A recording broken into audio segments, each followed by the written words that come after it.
Buenas tardes, mi nombre es Luis Armando Tapia Reséndiz, soy médico residente de primer año de medicina familiar.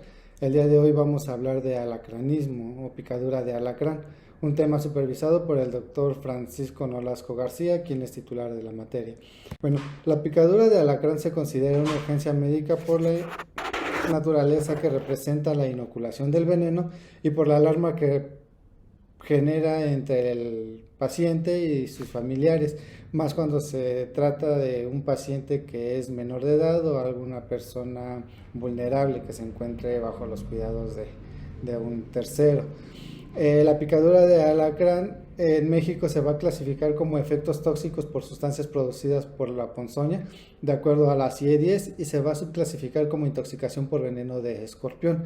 La intoxicación por veneno de alacrán se reporta pues de forma creciente. Esto es un dato muy importante pues porque se ve con mayor frecuencia, aunque pues va a depender de la zona en donde nos encontremos, pues la gravedad de la intoxicación por este veneno. ¿Sale? No va a ser lo mismo en zonas áridas que en zonas cálidas o en zonas más con mayor vegetación, porque por las características de los minerales que se encuentran en distintas zonas, pues va a ser la composición del veneno y por obvias razones, pues las complicaciones van a ser totalmente diferentes. En la zona en la que nosotros nos encontramos, afortunadamente, las complicaciones o el veneno de los alacranes que se encuentran de manera autóctona no son tan severos, lo que va a ocasionar pues cuadros leves, ya lo vamos a ver, de grado 1, grado 2 a lo máximo, y pocas van a ser las situaciones en las que nos encontremos con eh, pacientes que tengan alguna complicación o algún cuadro grave del envenenamiento por este tipo de ponzoña. ¿Sale? Sin embargo, cobra gran importancia la situación de que pues puede haber muchas personas que tengan los escorpiones o alacranes como mascotas exóticas. Esto nos va a generar un gran problema porque regularmente van a ser animales con una ponzoña importante o que van a generar, en su caso, cuando lleguen a agredir a alguien, pues unos cuadros graves de la intoxicación. Hay que estar muy al pendiente. Aún así, de manera general, pues los cuadros que nosotros vayamos a ver por la zona en la que estamos, pues no van a ser graves. ¿Sale?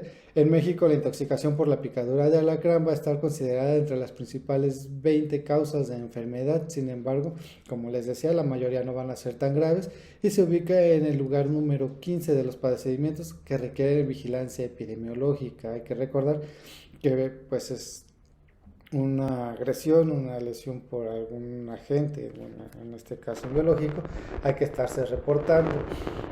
Se va a presentar con mayor frecuencia en los meses, en la época de lluvia, entre abril a julio.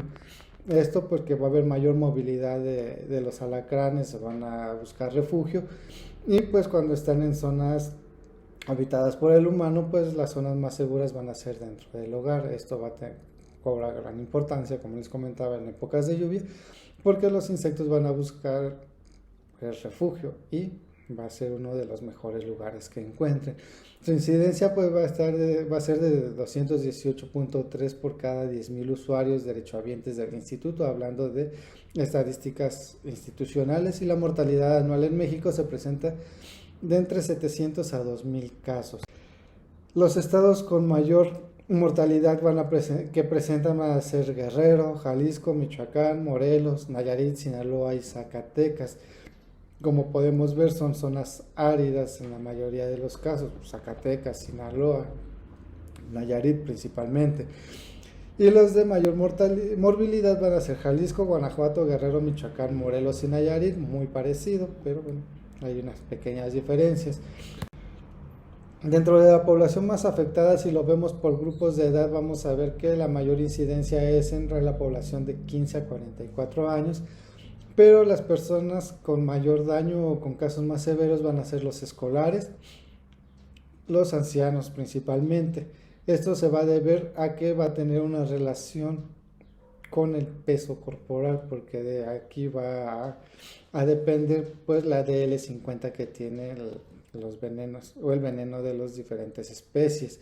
Las personas con alto riesgo de complicaciones, pues vamos a ver, como ya lo mencionamos, son los niños, los adultos mayores principalmente, y algunas comorbilidades que podemos encontrar como diabéticos, hipertensos, embarazadas, pacientes con intoxicación alcohólica pueden ser más susceptibles por la fisiopatología de la intoxicación por este veneno, y aquellas personas que presenten algunas alteraciones de manera inmediata secundarias a la picadura pues van a ser más susceptibles a tener complicaciones serias. Sí, hay que estar muy al pendiente. El agente etiológico, bueno, pues va a ser el alacrán, valga la redundancia, y pues se ha encontrado que hay más de 2000 especies a nivel mundial.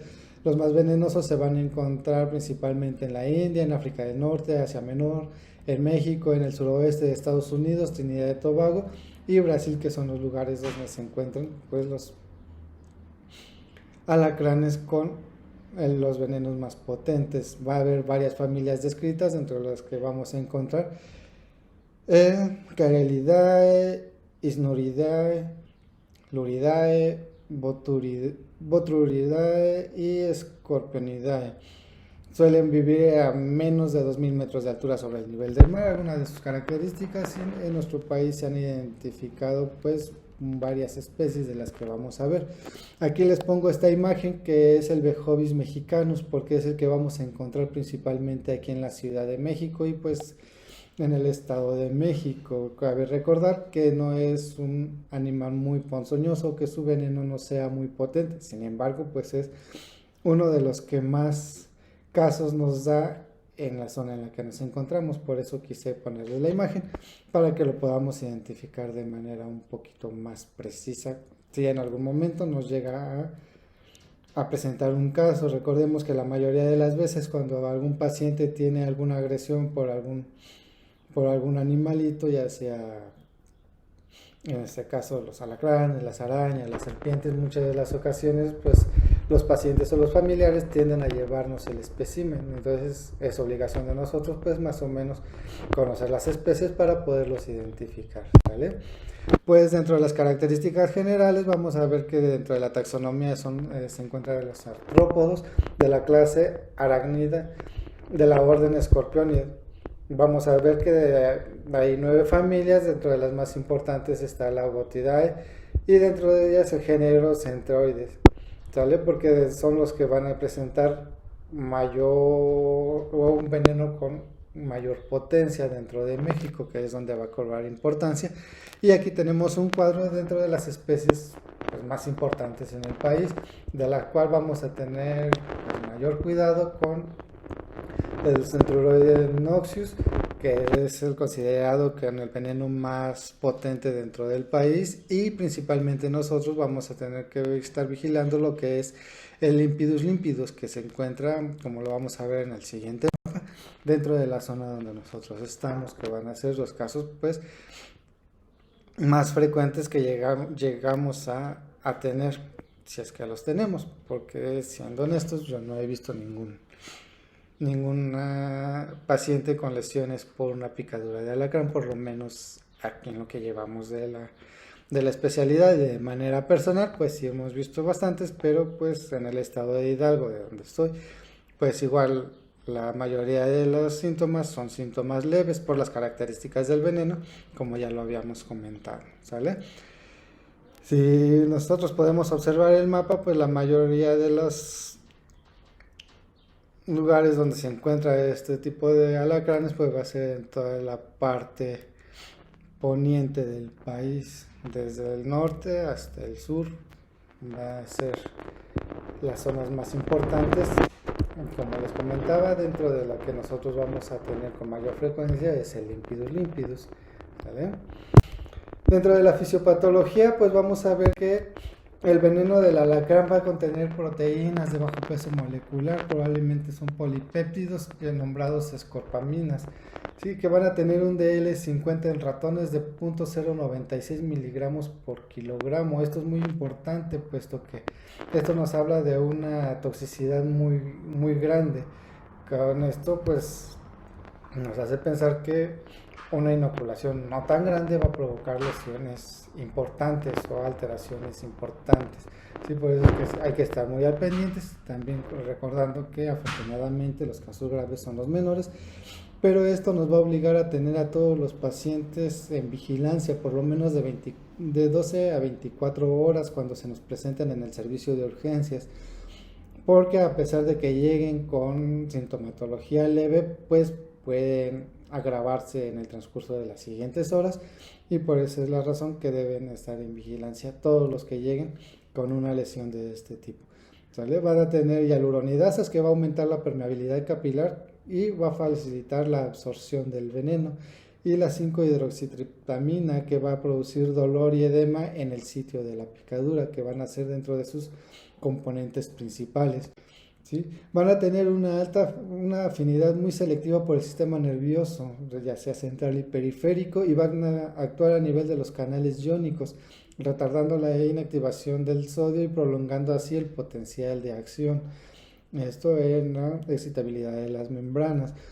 Van a incrementar la liberación de acetilcolina y catecolaminas a nivel simpático, tanto en las terminaciones musculoesqueléticas como en las neuronas autónomas ganglionares, de aquí que van a dar una gran cantidad de sintomatología a nivel de toda la economía.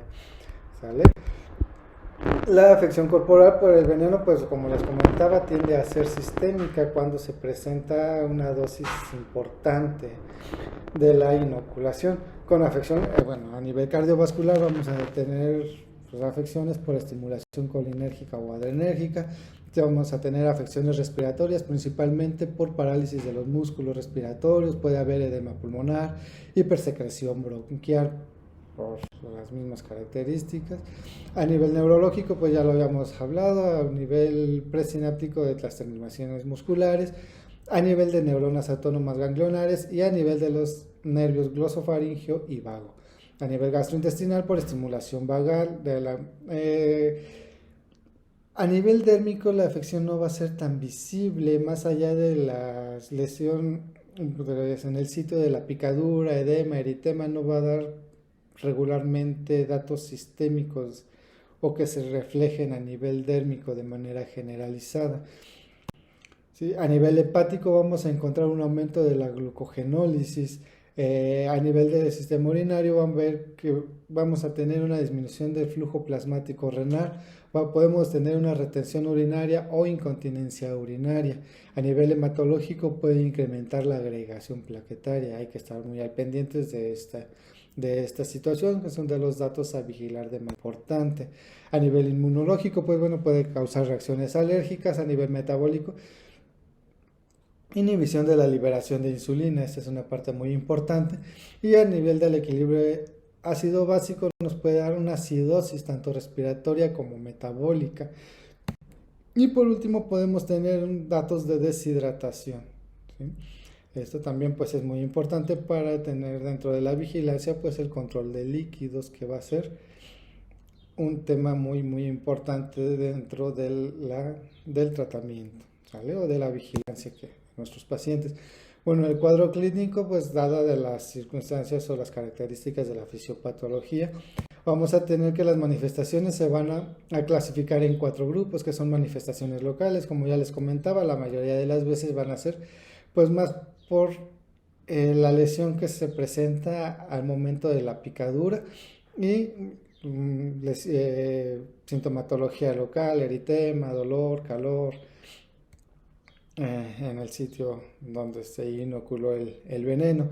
Se pueden darse manifestaciones sistémicas menores cuando se empieza a tener pues, ya datos de alteraciones del sistema nervioso central pero local, sistémicas mayores cuando las lesiones o cuando las alteraciones se manifiestan en regiones lejanas al sitio de la inoculación, y pues el envenenamiento letal que se presenta pues cuando la dosis de inoculación es alta con especies con un veneno pues altamente tóxico, con un DL50 pues importante, ¿sale? Como ya lo habíamos mencionado, principalmente en las zonas más áridas del país, que afortunadamente no es nuestra situación, salvo como ya les había comentado, que la lesión se presente o la picadura se presente por las mascotas exóticas que luego llega a tener la población en esta parte del país. ¿Sí? Vamos a tener que se puede dividir en 3 o 4 grados dependiendo la literatura, pero ahorita lo vamos a mencionar. El grado 1 pues es lo más leve, dolor local, prurito, parestesias locales, inquietud leve. Aún así, recuerden que todo paciente que llegue con una lesión por picadura de alacrán se debe de hospitalizar para mantenerlo en vigilancia, porque puede ser que llegue con un grado 1, pero sea porque acaba de sufrir la lesión y no tiene mucho tiempo, entonces la sintomatología va iniciando y no sabemos hasta qué grado puede aumentar el nivel de lesiones o la gravedad de la intoxicación. ¿Sale? Vamos a tener el grado 2 que va a ser la sintomatología anterior, que es sintomatología local, pero se va a presentar ya datos de sistematización, llanto persistente en los menores de 5 años, la angustia, puede haber cefalea, puede presentarse la epífora, enrojecimiento ocular, prurito nasal en la boca o la garganta, puede estar estornudando el paciente o puede presentarse incluso con rinorrea, ya son datos sistémicos, pero no propios en el sitio de la inoculación. Puede presentarse cialorrea, sensación de cuerpo extraño en faringe, sequedad de boca, puede haber taquicardia, puede presentar el paciente disfagia, fasciculaciones linguales, disnea y distensión abdominal o dolor abdominal, ¿sale? Son de los principales. Y pues como características ya sea priapismo o prurito vulvar, dependiendo pues, masculino o femenino, el paciente que sufrió la picadura. El grado 3 va a presentar síntomas o ya sea todos o algunos de los previos que ya mencionamos, pero se van a presentar alteraciones de la presión arterial, puede presentar hipertensión al inicio, pero va a ir seguida de una hipotensión tardía, ya va a presentar fiebre del paciente de manera inicial, tardíamente puede presentar hipotermia, se va a presentar miosis de manera inicial que se va a convertir en midriasis posteriormente, va a tener fotofobia el paciente, puede presentar nistagmus, dislalia, cianosis peribucal o puede incluso tener ya convulsiones. Va a haber también amaurosis, bradicardia importante, puede presentar arritmias, esto es muy importante dentro de la vigilancia, ya lo vamos a ver, dolor retroesternal por las mismas afecciones cardíacas que puede presentar, puede haber oliguria en los pacientes, inconsciencia puede presentar el paciente cuando ya son casos más graves, insuficiencia orgánica múltiple que pueden condicionar un coma o la muerte.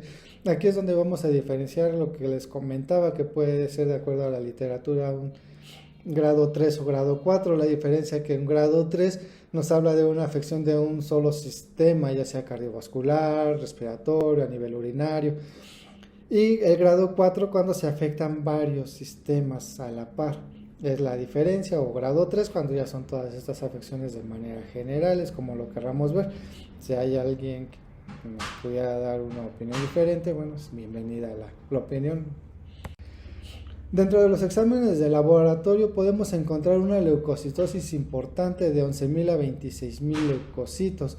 El veneno va a inducir una liberación de interleucina 6 con un aumento del factor de necrosis tumoral alfa. También podemos encontrar un incremento de la CPK-MB, puede haber aumento de la amilasa, de la glucosa y del potasio. Vamos a recordar que el aumento de la glucosa puede ser porque se presenta una disminución de la insulina, ¿sale? Si tomamos una radiografía del paciente podemos encontrar infiltrados bilaterales, también podemos encontrar que puede provocar un edema pulmonar, entonces hay que estar vigilando los datos de edema pulmonar, si radiológicamente los podemos detectar. Para la exploración física, bueno, tenemos que estar revisando campos pulmonares constantemente, ¿sale? Un dato muy importante es la oximetría de pulso que debemos de estar vigilando, que ya lo vamos a ver igual posteriormente en la vigilancia. Y si le tomamos electrocardiograma podemos encontrar bradicardia, como ya lo habíamos dicho, bloqueos de ramas se pueden presentar, extrasístoles ventriculares y datos de lesión y prolongación del QT, que este es un dato también muy importante en la intoxicación por el veneno de alacrán, ¿sale? Dentro del tratamiento, bueno, vamos a ver que lo primero que tenemos que hacer es tranquilizar e inmovilizar al paciente, no dar alcohol o bebidas fermentadas, ya que esto va a producir también alteraciones a nivel del sistema nervioso central. Y recordemos que la mayor afección de este veneno pues es neurotóxico, ¿sale? No hay que dar estimulantes y trasladar al paciente a la clínica más cercana. Bueno, esto dentro de las medidas generales cuando tenemos una intoxicación por la inoculación del veneno de algún alacrán. No se recomienda cauterizar la herida ni aplicar ningún remedio casero recomendado por curanderos o brujos. No se recomienda tampoco la succión del veneno como se llegase a hacer o pensar o dentro de las acciones que luego se dan cuando se inoculan venenos, ya sea en este caso de los alacranes, por las mordeduras de serpientes, que muchos tienden a tratar de succionar el veneno directamente de la herida. En este caso tampoco es recomendable, puesto que su absorción es muy rápida y el éxito pues es prácticamente nulo. O lo que se pudiera ocasionar es que pues, si llegase a haber restos del veneno en la piel del paciente, pues quien lo llegue a auxiliar pueda tener cierta intoxicación también, ¿sale? Por el contacto directo del veneno que se encuentra en la zona de inoculación. Cuando tenemos un grado 1 o grado 2, bueno, el tratamiento va a depender de la sistematización de la sintomatología, que es lo que nos va a dar la pauta, ¿sí? El tratamiento se va a dar dando sintomático paulatinamente, dependiendo de las afecciones, de lo que vamos a estarle nosotros ofreciendo al paciente. Si tenemos un paciente con una sintomatología o un cuadro grado 1 o grado 2, el tratamiento va a ser, pues, tratar de contener o controlar el dolor, principalmente con analgésicos no esteroideos. Es la recomendación, la vigilancia de 2 a 24 horas, como les comentaba, y pues tomar estudios de laboratorio, la radiografía de la tele de tórax, el electrocardiograma para ver alteraciones y estar vigilando que no tenga alteraciones ya a nivel sistémico. Si nosotros nos encontramos en un paciente con un grado 3 que ya tiene alteraciones de la conciencia, que ya tiene datos de alteraciones cardiovasculares o alguna otra sintomatología importante de las que ya mencionamos, pues recordemos que el primer tratamiento de urgencia, como todo paciente, va a ser el ABCDE, ¿sale? Mantener una vía permeable y todos los cuidados, pues, como lo dicta el tratamiento. Si vamos a tratamiento según la alteración funcional observada, como ya les comentaba, y recordemos que los síntomas van a ser de neuroexcitación y neuromusculares. Entonces regularmente lo que se les aplica a los pacientes va a ser diazepam de 5 a 10 miligramos en adultos, de 0.1 a 0.3 miligramos por kilogramo en niños, que es lo que podemos utilizar de inicio. Y muchas veces para cuando tenemos sintomatología cardiovascular podemos utilizar alguno de estos medicamentos que son los YECAS, como el recomendado en la bibliografía es el captopril, inhibidores de los canales de calcio, vasodilatadores o beta bloqueadores en su defecto. Son los medicamentos que podemos utilizar y que son los que primera elección. Recordar que tenemos que dar manejo pues asintomático. Si presenta deshidratación, pues tratar la deshidratación de acuerdo a los esquemas de hidratación. Si encontramos datos de problemas ventilatorios, pues el manejo de la vía aérea, dependiendo de los requerimientos. Pacientes que llegan con un grado 3 o con altas posibilidades de llegar a un grado 3 de las afecciones, o personas susceptibles de tener algún cuadro grave, como ya lo habíamos mencionado, la población de riesgo, menores de 5 años, bueno, niños menores, adultos mayores, personas con comorbilidades, lo ideal es aplicar suero antialacrán, ¿sale? Esto para tratar de pues contener la acción del veneno y reducir las molestias de manera importante. El suero antialacrán va a ser una suspensión de anticuerpos preparados a partir de suero de caballos hiperinmunizados con los venenos de los alacranes, principalmente de los centruroides, que pues en el caso de México son las especies de mayor relevancia, ¿sale?